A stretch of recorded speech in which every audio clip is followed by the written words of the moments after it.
বন্ধুরা, আজ আবারও একটা সত্য ঘটনা নিয়ে নির্মিত কাহিনীর কথা জানতে চলেছি। এই ঘটনা সত্যি ঘটেছিল ইন্ডিয়ার মধুপুর নামের একটা ছোট্ট গ্রামে, যেখানে গরিব অশিক্ষিত লোকদের নেতারা খুব খারাপভাবে শোষণ করত আর নারীদের নির্মমভাবে অত্যাচার সহ যেখানে সেখানে খুন ধর্ষণ যেন প্রায় চলতো। কিন্তু এরই মধ্যে নির্যাতিত নারীরা মিলে একটা খতরনাক গ্যাং তৈরি করে। পুরুষরা যে কাজ করতে ভয় পেত সেসব কাজ মেয়েদের যেন বাম হাতের খেলা ছিল। এই গ্যাংয়ের নাম শুনলে উপরিমহল পর্যন্ত কেঁপে উঠত।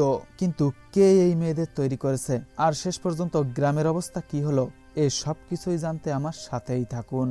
গল্পের শুরুতেই আমরা দেখতে পাই রাজ্য নামের এই ছোট্ট মেয়েটির আজব একটা রোগ হয়েছে, যা শুনলে আপনিও অবাক হবেন। রোগটি হলো পড়াশোনা করার স্বপ্ন দেখা। এই গ্রামের লোকজনরা মনে করে তাদের জন্মই হয়েছে শুধুমাত্র কৃষিকাজ করা আর রান্নাবান্না করার জন্য। এখানে পড়ালেখা করা সত্যিই কোনো রোগের লক্ষণের চেয়ে কম নয়। কিন্তু ছোট্ট মেয়েটি যখনই পড়ালেখা করার চেষ্টা করত, তখনই তার সৎ মাতাকে খুব মারধর করত। কিন্তু কোনোভাবে রাজ্যের মাথা থেকে পড়ালেখার ভূত নামানো যেত না। তাই তার সৎ মা তান্ত্রিক পর্যন্ত ডেকে নিয়ে আসে ঝাড়ফুঁক করার জন্য, কিন্তু তাতেও পড়াশোনার ভূত রাজ্যের মাথা থেকে যায় না। এভাবেই অনেক বছর কেটে যায়। রাজ্য এখন বড় হয়েছে, সে একটা আশ্রমও খুলছে যেখানে তার মতো অসহায় মেয়েরা থাকে। এখানে তাদের অন্যায়ের বিরুদ্ধে লড়াই করা শেখানো হয় আর ছোট ছোট বাচ্চাদের ফ্রিতে পড়াশোনা করানো হয়। আশ্রমে তারা কাপড় থেকে শুরু করে বিভিন্ন জিনিসপত্র তৈরিও করে। সমস্ত গ্রামের লোকজন রাজ্যকে সম্মান করে দিদি বলে ডাকে। এই কাহিনীটি ভারতের ছোট্ট একটা গ্রাম মধুপুরের। আশ্রমের প্রায় সব মেয়েরাই গোলাপি রঙের শাড়ি পরে, তাই এরা সবাই গোলাপ গ্যাং নামে পরিচিত। অন্যদিকে আমরা দেখতে পাই গাজরি নামের একটা মেয়েকে মারধর করে বাড়ি থেকে তাড়িয়ে দেওয়া হচ্ছে। তার অপরাধ হলো বাপের বাড়ি থেকে যৌতুকের 50,000 টাকা এখনো দিচ্ছে না। মেয়েটি তার স্বামীর পা ধরে বলে, আমি বাড়ি থেকে যেতে চাই না, দয়া করে আমার সাথে এমন অন্যায় কাজ করো না। কিন্তু স্বামী কোনো কথা না শুনে তার চুলের মুঠি ধরে টানতে টানতে গেটের বাইরে পাঠিয়ে দেয়। মেয়েটির কাছে কোনো উপায় না থাকায় সে চলে আসে ব্রিজের উপর আত্মহত্যা করার জন্য। তখনই নিচ থেকে গোলাপ গ্যাংয়ের দুইজন মেয়েটিকে দেখে কি সব যেন বলে নিচে নামায়। তারপর তারা চলে আসে রাজ্য দিদির আশ্রমে।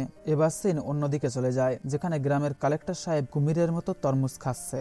দেখলেই মনে হচ্ছে লোকটা শয়তান। যাই হোক, তার সামনেই গ্রামের কিছু লোকজন এসে বলে, স্যার, গত 2 মাস হলো আপনি আমাদের বিদ্যুতের লাইন কেটে দিয়েছেন। বিদ্যুতের অভাবে কৃষকরা খেতে পানি দিতে পারছে না। ফসল নষ্ট হলে তো আমাদের না খেয়ে মরতে হবে। তখন কালেক্টর বলেন, পুরঞ্জয় নামের একটা ছেলে আমার নামে উপরে দুর্নীতির অভিযোগ করেছে, তাকেই বলুন বিদ্যুৎ এনে দিতে, আমার কাছে আসছেন কেন? অন্যদিকে আমরা দেখতে পাই এলাকার এমপি ছেলে অর্জুন কাকে যেন বাইকের পিছনে বেঁধে নিয়ে আসছে। কিছুক্ষণ পরেই অর্জুন সেই ছেলেটিকে কালেক্টরের বাড়ি আনলে আমরা জানতে পারি এই সেই পুরঞ্জিত, যে কিনা কালেক্টরের বিরুদ্ধে উপরে অভিযোগ করছিল। তার অবস্থা খুব খারাপ হয়ে গিয়েছে।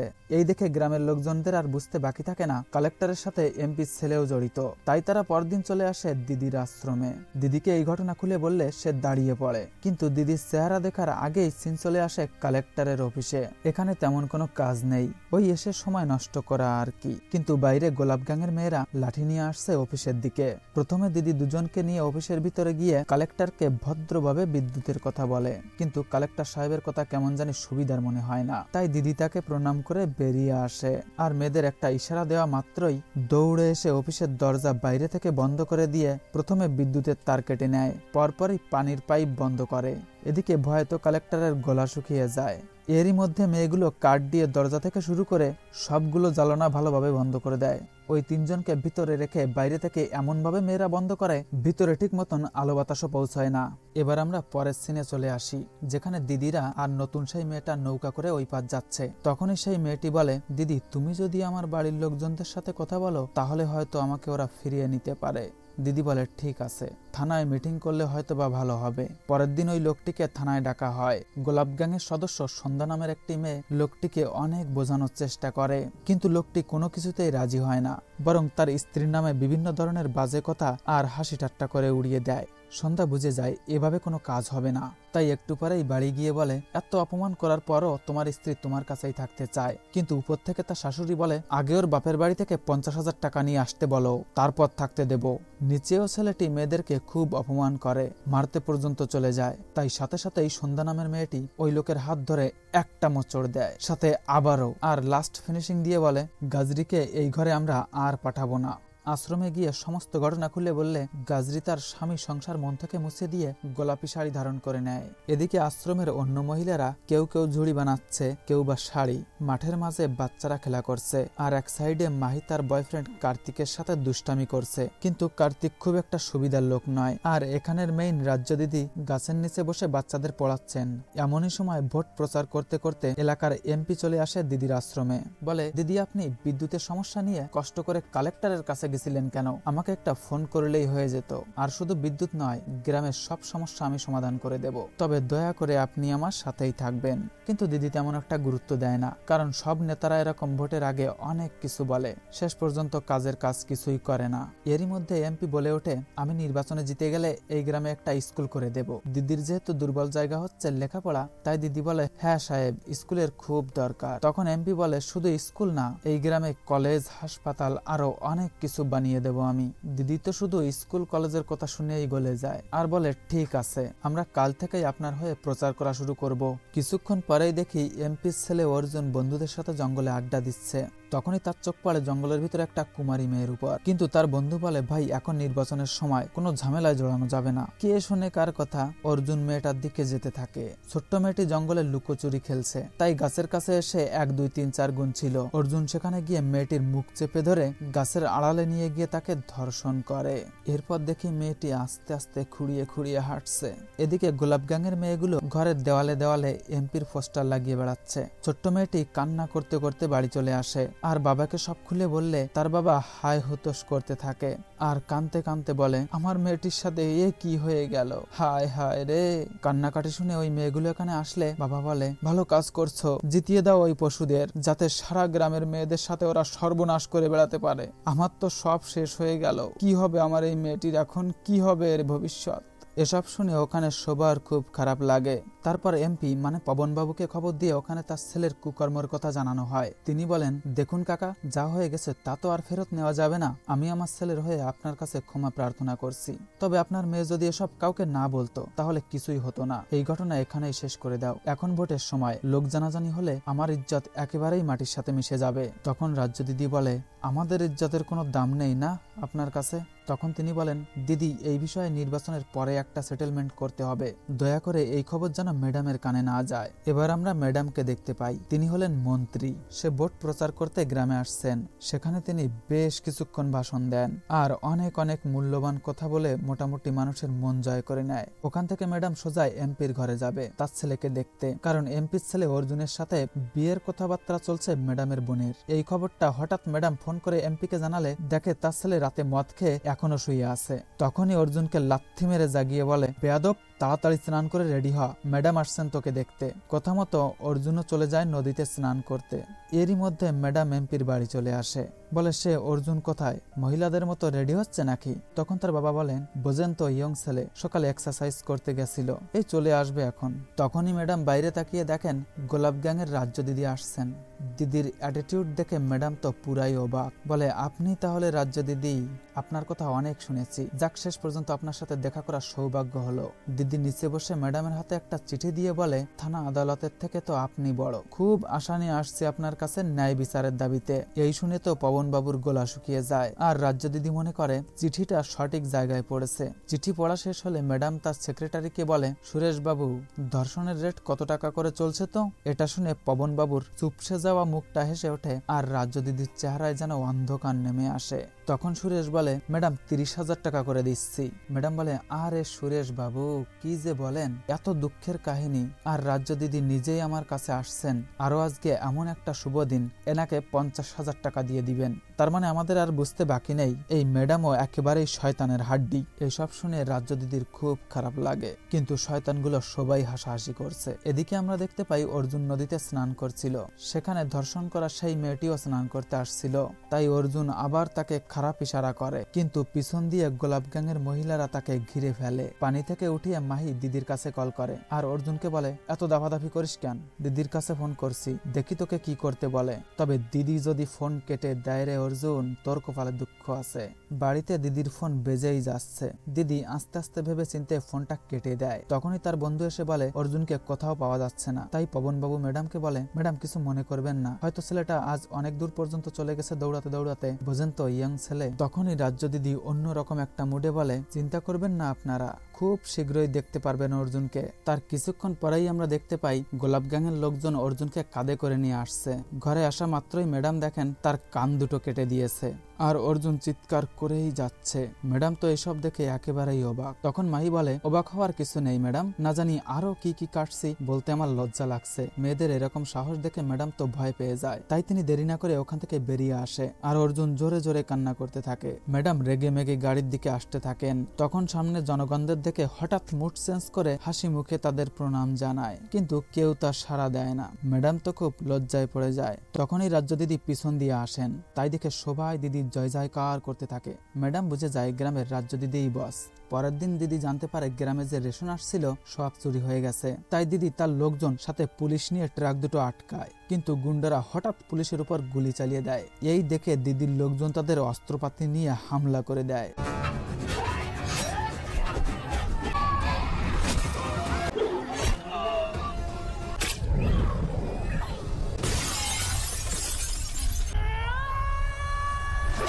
শেষে দিদিরা গুন্ডাগুলোকে মেরে একটা ট্রাকে ভরে থানায় পাঠিয়ে দেয়। রেশন উদ্ধার করতে পেরে তারা তো ভীষণ খুশি হয়। এদিকে ম্যাডামের কানে খবরটা পৌঁছে যায় যে পবনবাবুর লোক গ্রামের রেশন চুরি করতে গিয়ে ধরা খেয়েছে। পবনবাবু সকাল থেকে কল করে যাচ্ছে, কিন্তু ম্যাডাম কলই ধরছে না। তাই সে রেগে মেগে গাড়ি নিয়ে ম্যাডামের কাছে চলে আসে। সিকিউরিটি গার্ডটাকে আটকালে ঠাস করে এক চড় মারে। অন্য লোকজন বাধা দিলে তাদেরকেও ধাক্কা দিয়ে সামনের দিকে এগোতে থাকে। এবার একটা মেয়ে সেক্রেটারি তাকে বাধা দেয়, কিন্তু তার সাথেও খারাপ ব্যবহার করে। তখনই ম্যাডাম ঘর থেকে বেরিয়ে আসে আর বলে, বেয়াদব, আমার সাথে দেখা করার ইচ্ছা তো আগে ওই দরজার নিচে দিয়ে আয়। ম্যাডাম মেয়েটিকে বলে 2 পা ফাঁক করে দে আর পবনবাবুকে ওর নিচে দিয়ে আসতে বলে, কিন্তু পবনবাবু রাজি হয় না। তাই দেখে ম্যাডাম আরো রেগে যায়। তখন পবনবাবুর বাধ্য হয়ে মাথা নিচু করে পায়ের নিচে দিয়ে আসতে হয়। ম্যাডাম কাছে এসে বলে, এইবার ভিতরে চলুন, কিন্তু পবনবাবু লজ্জায় মাথাই তুলতে পারছে না। ভিতরে নিয়ে গিয়ে ম্যাডাম টিভিতে খবর চালু করে দেন, যেখানে গ্রামের সবাই পবনবাবুকে ছি ছি করছে আর গোলাপ গ্যাংয়ের দিদিকে বাহবা দিচ্ছে। ম্যাডাম বলে, পবনবাবু, আপনি বলেছিলেন গ্রামের লোকজন আপনার কথায় উঠে বসে, তাই আপনাকে নমিনেশন দিছিলাম। এখন আপনার যে অবস্থা হয়েছে, একটা ব্যাঙও তো আপনার কথা শুনবে না। তাই আমার অন্য কিছু ভাবতে হবে। পরের দিন রাতেই ম্যাডাম রাজ্য দিদিকে ডাকেন আর খুব সুন্দর সুন্দর কথা বলতে থাকে। ম্যাডাম এটাও বলেন যে নমিনেশন পবনবাবুর বদলে আমি তোমাকে দিতে চাই, তুমিও আসো রাজনীতিতে। আমাদের রাজনীতিতে যেদিকে সুবিধে পাওয়া যায় সেদিকেই যেতে হয়। তুমি এমপি হয়ে গেলে আমাদের সবার লাভ, আর গ্রামে স্কুল তৈরি হয়ে যাবেও তাড়াতাড়ি। কিন্তু রাজ্য দিদি এখন আর এসব কথাই গলে না, কারণ সে জানে ম্যাডাম খুব খারাপ মানুষ। তাই দিদি বলে, ঠিক আছে ম্যাডাম, এত করে যখন বলছেন আমি রাজনীতিতে নামবো, তুমি রাজনীতির বড় খেলোয়াড়, তোমার সাথে খেলে আমি কিছুই শিখতে পারবো না, তাই তোমার বিপরীত দল হয়ে খেলবো। আসল মজা তো তখনই হবে। এইসব বলে দিদি ওখান থেকে চলে আসে আর ম্যাডাম দিদির এমন সাহস দেখে একেবারেই অবাক হয়ে যায়। পরের দিন থেকেই ভোটের প্রচার শুরু হয়ে যায়। এতে গ্রামের লোকজন খুব খুশি হয়, কারণ তাদের সবার প্রিয় রাজ্য দিদি ভোটে দাঁড়িয়েছেন। তিনি দত কলম মার্কায় নমিনেশন পান। দিদির হয়ে 2-1টা পুলিশও কাজ করে। রাজ্য দিদির স্কুল বানানোর স্বপ্ন যেন একেবারেই নিকটে। দিদির নাম অনেক দূর পর্যন্ত চলে গেছে, তাই তো সাংবাদিকরাও ইন্টারভিউ নিতে আসছেন মাঝে মাঝে। অন্যদিকে দিদির এমন জনপ্রিয়তা দেখে ম্যাডাম বুঝে যায় তার জেতার কোনো সম্ভাবনা নেই। তাই তিনি গ্রামে কিছু গুন্ডা পাঠায় আর তারা দিদির দলের সন্ধ্যা নামের মেয়েটিকে গুলি করে মেরে ফেলে, যাতে করে রাজ্য দিদি অন্য মেয়েদের প্রাণ বাঁচাতে ইলেকশন থেকে সরে যায়। আশ্রমে সন্ধ্যার মৃত্যুর জন্য সবাই খুব কান্নাকাটি করে। এদিকে ম্যাডাম বলে, ওই গোলাপ গ্যাংয়ের লোকজন খুব খতরনাক, তাই আমাদের ছেলেগুলোকে শহরে পাঠানোর ব্যবস্থা করো। কথা মতো ছেলেগুলো শহরের উদ্দেশ্যে রওনা দিলে ছদ্মবেশে দিদির মেয়েরা এসে ওদেরই বন্দুক দিয়ে সবগুলোকে শেষ করে দেয়। রাতে আমরা দেখতে পাই মাহি কার্তিককে বলছে, এই খুন খারাপি আর ভালো লাগছে না, ভালোই ভালোই দিদি এমপি হয়ে গেলে সবকিছুই ছেড়ে দিয়ে তোকে বিয়ে করে নেব, এইসব বলে। আর মাঝে মাঝে মাহি কার্তিকের আনা বাংলা মদ খেতে থাকে। তখনই কার্তিক বলে, এই কয়দিন মন ভরে খেয়ে নে, বিয়ের পর কিন্তু এসব আর খেতে দেবো না। কার্তিকের এমন ভালোবাসা দেখে মাহি তাকে জড়িয়ে ধরে, কিন্তু হঠাৎ মাহির পেটের ভিতর কেমন যেন লেগে ওঠে। সে বমি করতে থাকে, কিন্তু কার্তিক তার কাছে আসে না। মাহি বুঝতে পারে এটা কার্তিকেরই কাজ। সে তার অস্ত্র নিয়ে কার্তিককে মারার জন্য আসতে থাকে, কিন্তু বিষের প্রভাবে মাহি ওখানেই পড়ে গিয়ে রক্ত বমি করতে করতে মারা যায়। আশ্রমে আরো একবার শোকের ছায়া নেমে এসছে, আর দিদি যেন একেবারেই ভেঙে পড়েছে, কারণ মাহি ছিল তার প্রাণের চেয়েও প্রিয়। মাহি আশ্রমের সবাইকে মাতিয়ে রাখত, মাঝে মাঝে দিদির সাথেও দুষ্টামি করত। দিদি নিজেকে কোনোভাবেই সান্ত্বনা দিতে পারছে না, বারবার মনে করছে সবকিছু তো ভালোই চলছিল, কেনই বা ইলেকশনে আসলাম। আমি এতদিন যে মেয়েদের অধিকারের জন্য লড়াই করে আসছি, আমার জন্যই আজ ওদের এক এক করে প্রাণ চলে যাচ্ছে। এবার আমরা দেখতে পাই রাতের বেলা কার্তিক আর ম্যাডামের একটা পোষা গুন্ডা একসাথে মদ খাচ্ছে। কার্তিক বলে, ম্যাডামকে বলবেন আমি আমার ভালোবাসাকে মেরে ফেলছি, টাকার অ্যামাউন্ট যেন বাড়িয়ে দেয়। তখন লোকটি বলে, আরে পাগল, ম্যাডামকে সব বলা লাগে নাকি, সকালেই তোকে ডাবল টাকা দিয়ে দেব। এই শুনে কার্তিক খুব খুশি হয়, কিন্তু খুশির মুহূর্ত বেশিক্ষণ থাকে না। মাহির মতো তারও পেটের ভিতর কেমন যেন লেগে ওঠে, আর সেও রক্তবমি করতে করতে ওখানেই মারা যায়। তার মানে আমরা বুঝতে পারছি ম্যাডাম কোনো প্রমাণ রাখতে চায়নি, তাই কার্তিককেও মেরে দিল। দুদিন পরেই ভোট শুরু হয়ে যায়। গ্রামের সবাই দলে দলে ভোট দিতে যাচ্ছে। এখানে অলিতে গলিতে শুধু রাজ্য দিদির পোস্টার দেখা যাচ্ছে। ভোট কাউন্টারে বেশিরভাগ লোকই দিদির দৎকালি মার্কায় ভোট দিচ্ছেন। এবার যখন ভোটের রেজাল্টের সময় আসে, ঘটনা আমাদের চিন্তাভাবনার বিপরীত দিকে চলে যায়, কারণ ভোট পরিচালক এসে বলেন রিমোট মার্কা জিতে গেছে। এই খবর শুনে ম্যাডাম তো একটা শয়তানি হাসি দেয়। তারপর সবাই ম্যাডামকে বরণ করে নেয়। আপনার মনে অবশ্যই একটা প্রশ্ন আসছে, ম্যাডাম কি করে জিতলো, তাই না? আসুন সত্য জানি। আসলে ম্যাডাম ভোট পরিচালকদের অনেক টাকা ঘুষ দিছিল, তার জন্যই তিনি ভোটের রেজাল্ট মিথ্যা বলেছেন। গ্রামে এসে ম্যাডাম লোকজনদের কম্বল বিতরণ করে আর তাদের সাথে মিথ্যা ভালোবাসার অভিনয় করে। এদিকে আমরা দিদির আশ্রমে দেখতে পাই মা তার মেয়েকে বকতে বকতে হাত ধরে তুলে নিয়ে যাচ্ছে। এরই মধ্যে একটা বিদেশি সংস্থা থেকে লোক এসে বলে, মামনি স্কুল ভালো লাগে, দিদি ভালো করে পড়ায় তো? বাচ্চাটি বলে একটু পরেই তারা দিদিকে 10 লাখ টাকা চেক দিয়ে স্কুল বানাতে বলে। এই শুনে দিদি খুব ইমোশনাল হয়ে যায় আর চোখ দিয়ে পানি বেরিয়ে আসে। দিদি সহ সকল মেয়েরা সংস্থার লোকজনদের হাত জোর করে ধন্যবাদ জানায়, কারণ নির্বাচনে হেরে গিয়েও এমন একটা সুখের মুহূর্ত আসছে। এদিকে ম্যাডামের কানেও এই সংবাদ চলে যায়। তখন সেক্রেটারি বলে, এখন কি করা যায় বলুন তো ম্যাডাম? ম্যাডাম তখন বলে, শুধু দেখেই যাও আমি কি করি। পরের দিন ম্যাডাম বিশাল বড় একটা সভার আয়োজন করে। সেখানে দিদিকেও নিমন্ত্রণ করা হয়। ম্যাডাম ভাষণে বলেন, নির্বাচনের আগে আমার একটাই স্বপ্ন ছিল, গ্রামে একটা স্কুল হবে। আজ সেই স্বপ্ন পূরণ হতে চলেছে। এই স্কুলে বাচ্চাদের পড়াবেন আপনাদেরই রাজ্য দিদি। স্কুলে যে কোনো ধরনের সমস্যা আমাকে জানালে সরকারের পক্ষ থেকে আমরা সব ঠিক করে দিব। ম্যাডাম এমন ভাবে বলেন যেন স্কুল তিনিই করে দিচ্ছেন। কিন্তু গ্রামের লোকজন তো আজ জানে না স্কুল আসছে দিদির জন্য বিদেশি সংস্থা থেকে। কিন্তু রাজ্য দিদির সবকিছু চুপ করে শোনা ছাড়া আর কোনো উপায় নেই, কারণ ক্ষমতা এখন ওদের হাতে। মুখ খুললেই বিপদ, শয়তানগুলো স্কুল করতে দেবে না। এরপর আমরা দেখি ম্যাডামের লোকজন সবাই মিলে কি যেন একটা ষড়যন্ত্র করছে। তখন পবনবাবু বলে, সামনে হোলি আসছে, এখন আমার বদলা নেওয়ার উপযুক্ত সময়। আমার ছেলের সাথে ওরা খুব খারাপ কাজ করছিল, গোলাপ গ্যাংয়ের একটা ব্যবস্থা করতেই হবে। কিন্তু এর ভিতরে একটা ভালো পুলিশ থাকে, তিনি রাজ্য দিদিকে বুঝিয়ে বলেন, কাল হোলিতে ম্যাডামের লোকজন এখানে আসবে, ওরা কিছু একটা গন্ডগোল পাকাবেই, আমাদের খুব সাবধানে থাকতে হবে। তখন দিদি বলে, সব রকম পরিস্থিতির জন্য আমরা তৈরি থাকবো। পরের দিন আশ্রমে ধুমধাম করে হোলির আয়োজন করা হয়। সবাই নাচ গান আনন্দে মেতে উঠেছে। এদিকে কয়েকটা গাড়িতে ম্যাডাম, পবনবাবু সহ অনেকেই আসছেন হোলিতে। আশ্রমে মনের আনন্দে সবাই হোলি খেলতেই থাকে। ঠিক তার মাঝেই ম্যাডামরা ওখানে পৌঁছে যায় আর দিদিকে আবির মাখিয়ে হোলি খেলার শুভেচ্ছা জানায়। কিন্তু দিদি এক ধ্যানে ম্যাডামের দিকে তাকিয়েই থাকে। এদিকে পবনবাবু মিষ্টির প্যাকেটের নিচ থেকে বন্দুক বার করে গুলি চালায়। এতে কয়েকটা মেয়ে গুলিবিদ্ধ হয়। তার ভিতরে একজন বন্দুক ছাড়ানোর চেষ্টা করলে তাকেও গুলি করে দেয়। এই দেখে ভালো পুলিশ আঙ্কেল পবনবাবুকেও গুলি করে। সেখানে মারাত্মক গন্ডগোলের সৃষ্টি হয়। লোকজন এদিক ওদিক ছোটাছুটি করছে, তবে সাংবাদিকে সব লুকিয়ে লুকিয়ে ভিডিও করছিল। আর দিদিরা গুন্ডাদের সাথে লড়াই করেই যাচ্ছে।